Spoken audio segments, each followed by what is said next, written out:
Pasukan jin muslim hadir. Inilah lawan makhluk ini.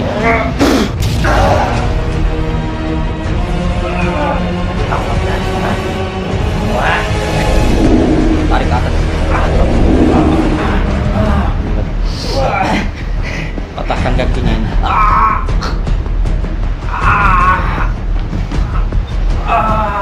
Patahkan satunya.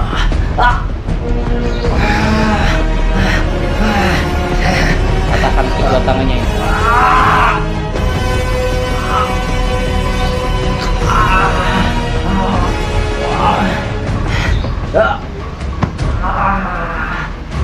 Sampaikan ke tuanmu, saya pasti akan datang nanti ke sana. Sampaikan ke tuanmu, saya pasti akan datang ke sana.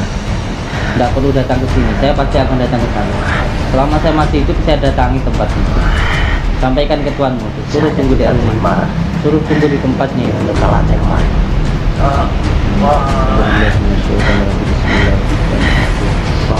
Coba kamu, saya tunggu di sana. Kenapa kamu bergaya? Karena kamu punya tanduk ini. Jangan. Kamu merasa hebat karena punya tanduk, bisa merobot parkiran di tempat ini. Iya. Merasa hebat kamu. Jangan membantahkan tanduk saya.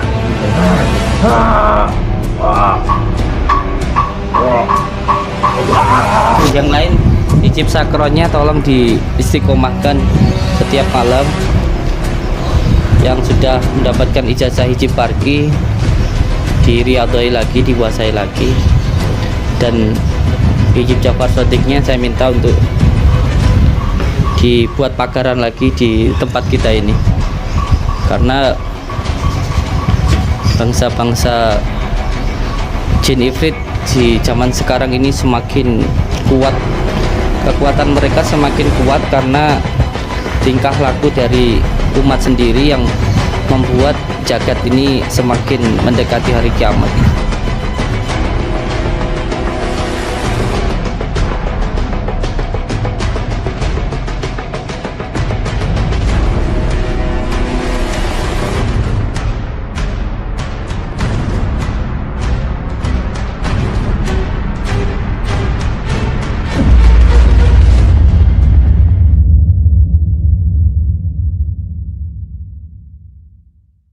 Kita yang butuh Allah. Semua orang beribadah, sholat, dia nggak menambah keagungan Allah karena Allah sudah maha agung. Dan semua orang ini nggak ada yang sholat juga tidak akan mengurangi keagungan Allah karena Allah sudah maha agung, gitu loh. Semua yang kita lakukan itu kebaikan diri kita sendiri, bukan untuk Allah. Semua yang kita lakukan yang baik-baik, yang untuk diri kita nggak melakukan yang buruk-buruk, main, judi, wanita dan sebagainya, itu juga untuk kebaikan diri kita sendiri, bukan untuk Allah. Jadi lakukanlah dengan senang hati, dengan ikhlas, gitu. Karena itu untuk kebaikan diri kita sendiri, itu yang harus dipahami.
Biar.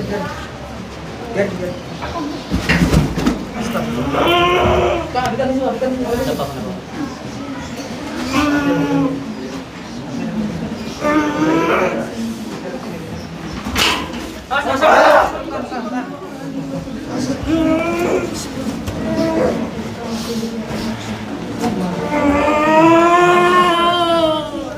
Kendalikan dulu, kendalikan dulu.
Jangan yang menjadikan tumbuhan.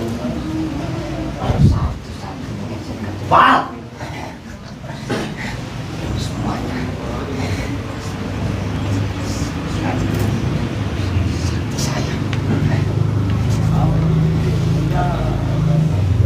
Warna yang tadi.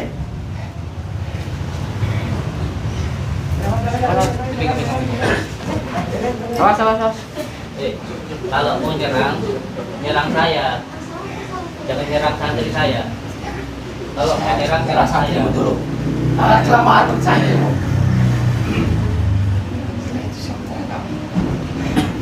Santet. Kalau mau Jaga nyantet, omongan kamu. kalau mau nyantet itu nyantet saya, jangan nyantet santri saya. Jaga omongan kamu. Bakarannya ya. Baca ya saya kau dalam hati.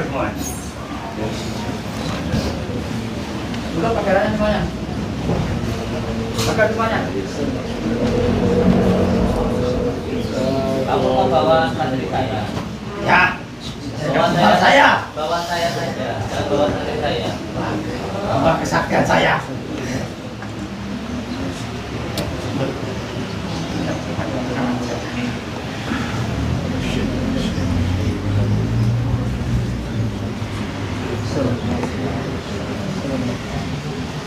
Pertama saya bunuh pada kali ini.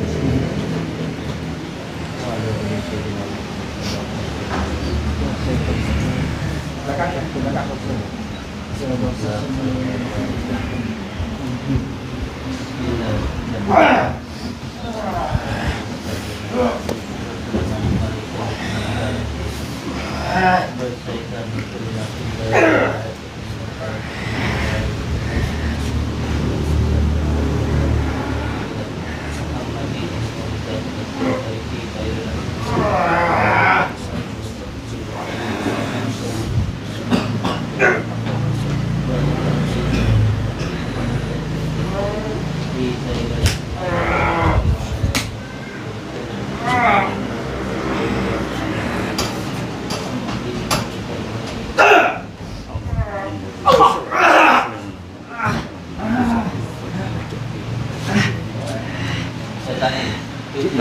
menyerahkan saya itu maafkan.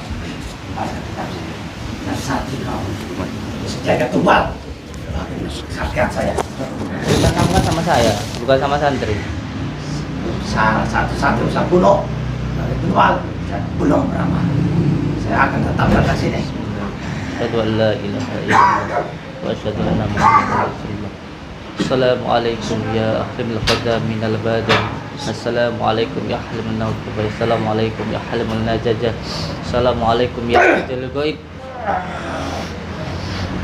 Agisni wa adil biha di qadai hajat wa yaqdi al hajat wa yaqdi al hajat.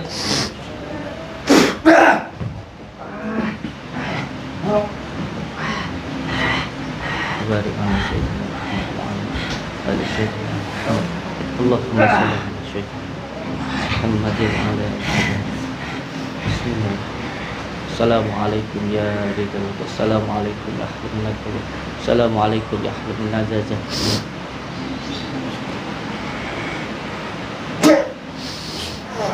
Ya syaikhusal kalam ya kutubarukan ya wassamadani ya subhanahu ya muhammadi aba Muhammadin Sayyidina Abdul Qadir Jalani agisni wa bidani fi qadar hajat wa yaqdir. Assalamualaikum ya pasukan jin muslim hadir. Bismillah. Lawan makhluk ini.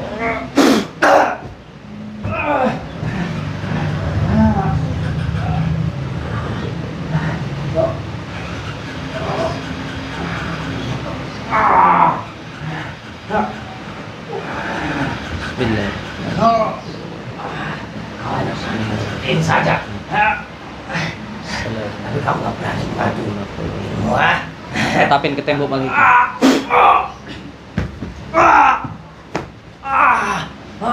Tarik ke atas.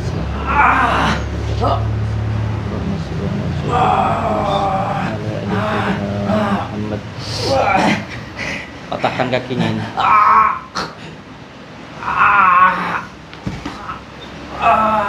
Patahkan satunya.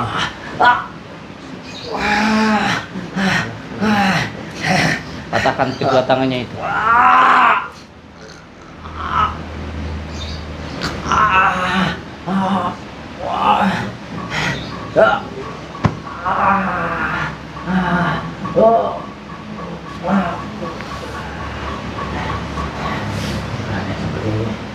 Sampaikan ke tuanmu.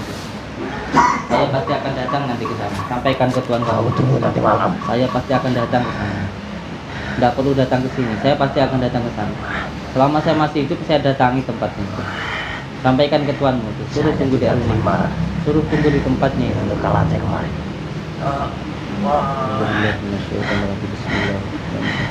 Bawa semua pasukan kamu. Saya tunggu di sana. Kenapa kamu bergaya? Karena kamu punya tanduk ini. Jangan. Kamu merasa hebat karena punya tanduk bisa nerobos pageran di tempat ini. Iya. Merasa hebat kamu. Jangan kau patahkan tanduk saya. Jangan kau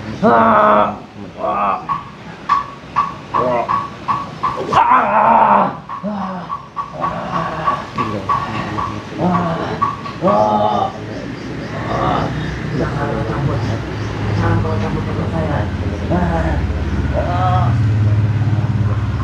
Jangan cabut telepon saya. Sudah bertapa berapa tahun kamu bisa tersikap seperti ini? Berapa tahun kamu? 2 tahun. Buka semuanya.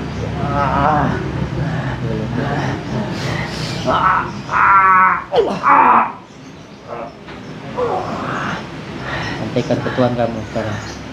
Pulang sana, sampaikan ke tuan kamu. Saya akan tetap datang ke sana nanti.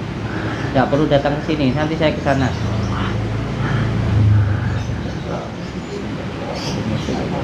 Pulang kamu.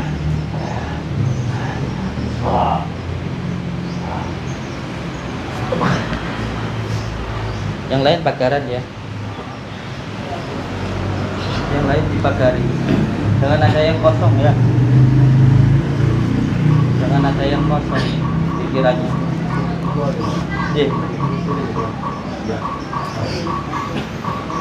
Yang lain hijab sakronnya tolong diistiqomahkan setiap malam. Yang sudah mendapatkan ijazah hijab parki diriadhoi lagi, dikuasai lagi. Dan hijab Jafar Shodiqnya saya minta untuk dibuat pagaran lagi di tempat kita ini, karena bangsa-bangsa jin ifrit di zaman sekarang ini semakin kuat. Kekuatan mereka semakin kuat karena tingkah laku dari umat sendiri yang membuat jagat ini semakin mendekati hari kiamat. Sebenarnya jagat ini nggak akan kiamat selagi umat ini masih taat. Teman, saat ini kita ketahui kalau kelakuan kita ini sudah bukan seperti manusia lagi, sudah seperti binatang. Jadi hawa nafsu yang sudah mengendalikan pikiran, bukan pikiran lagi yang mengendalikan hawa nafsu. Padahal ketika kita dikatakan sebagai manusia yang sempurna itu bukan sempurna apa adanya. Sempurna karena kita sempurnakan. Sempurna karena akal kita mampu mengendalikan hawa nafsu.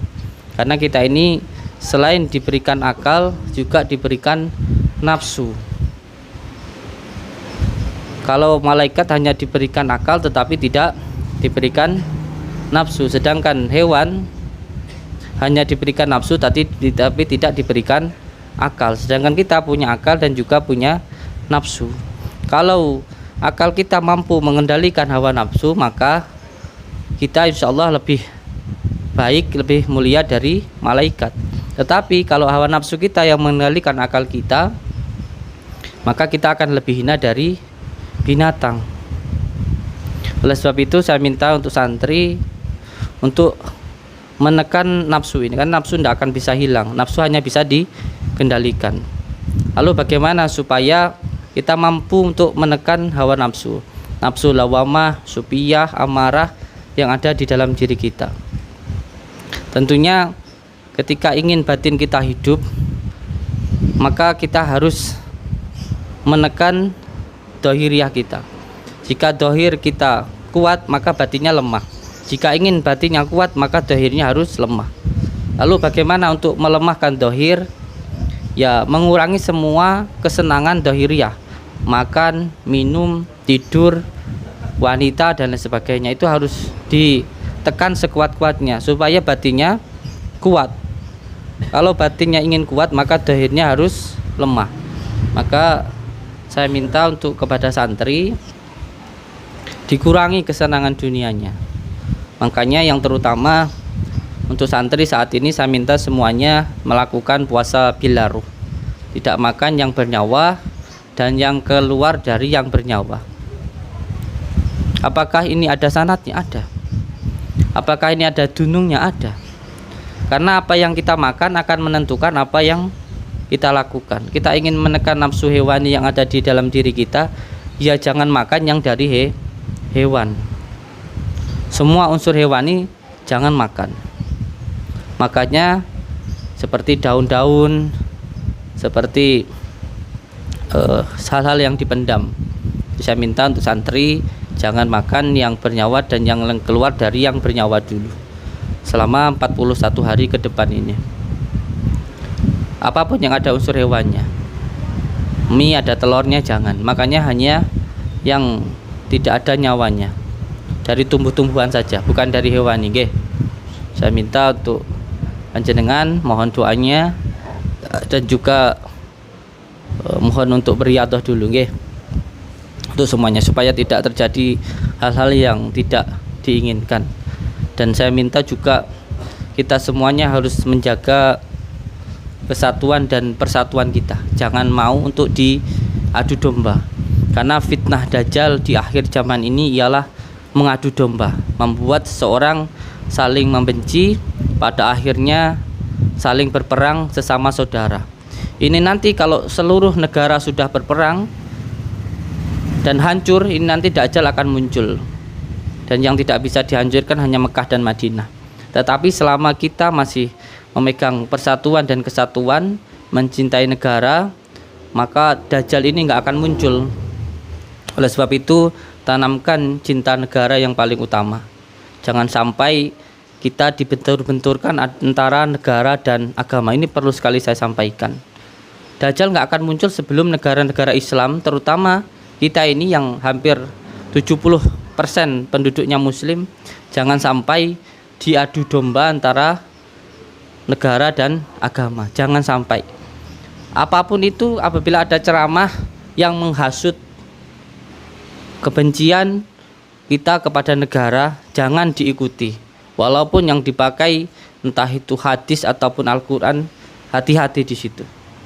Jika ada ceramah-ceramah yang isinya kebencian, adu domba, jangan didengarkan, jangan diikuti.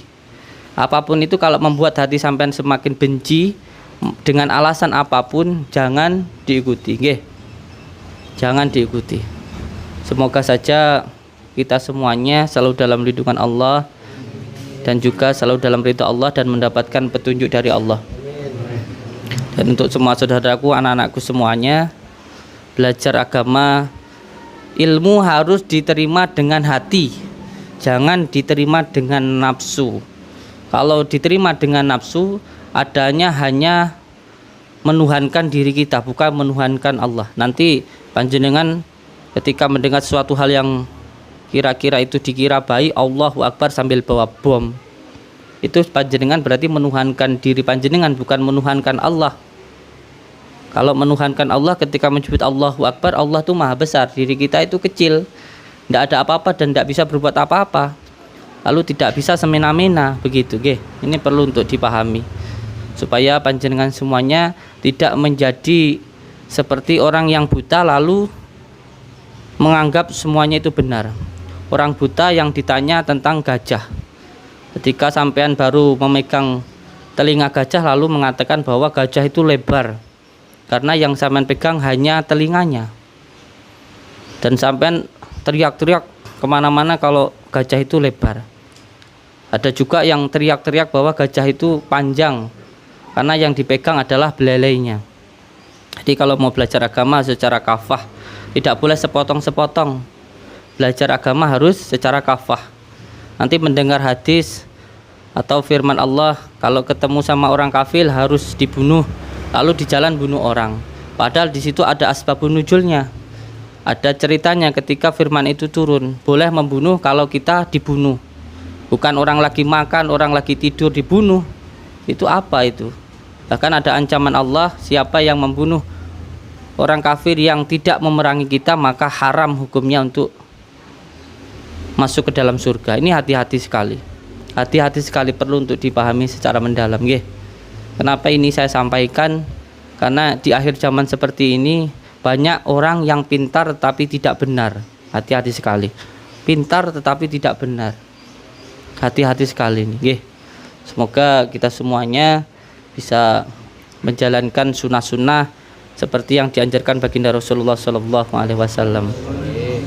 Baginda Rasulullah diutus di muka bumi ini tidak lain ialah untuk memperbaiki adab. Itu yang paling utama. Rasulullah itu sangat sayang kepada semua makhluk, bukan hanya kepada orang yang ahli agama, tetapi kepada orang musyrik, orang kafir pun baginda juga sayang. Bahkan ada salah satu riwayat yang orang kafir itu buta dan setiap hari mencaci baginda Rasulullah, itu pun oleh baginda Rasulullah disuapi, sampai pada akhirnya baginda Rasulullah SAW meninggal. Ketika meninggal, Abu Bakar mendekati orang tersebut dan menggantikan makannya. Ketika menggantikan makannya itu pun sambil mencaci. Nah, ketika itu Abu Bakar tidak tahan, lalu mengatakan bahwa yang selama ini menyuapi panjenengan itu yang sampai caci itu. Ketika tahu hal itu langsung masuk Islam. Nah, inilah kelebihan dari baginda Rasulullah. Ketika dicaci, beliau mendoakan, berbuat baik. Tidak pernah ketika dicaci lalu membalas mencaci. Jadi orang yang paling kuat itu bukan yang mengalahkan musuh-musuhnya. Orang yang paling kuat itu yang tidak bisa dimusuhi. Kalau sampean, terutama mohon maaf bapak-bapak yang sudah punya istri, kalau istrinya sampean ngomel kok sampean teng naik marah, berarti sampean masih lemah. Tapi kalau istrinya sampean marah, sampean senyum bisa meluk itu baru sampean kuat nggih.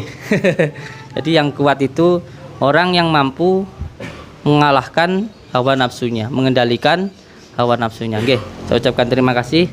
Wabillahi taufik wal hidayah. Wassalamualaikum warahmatullahi wabarakatuh.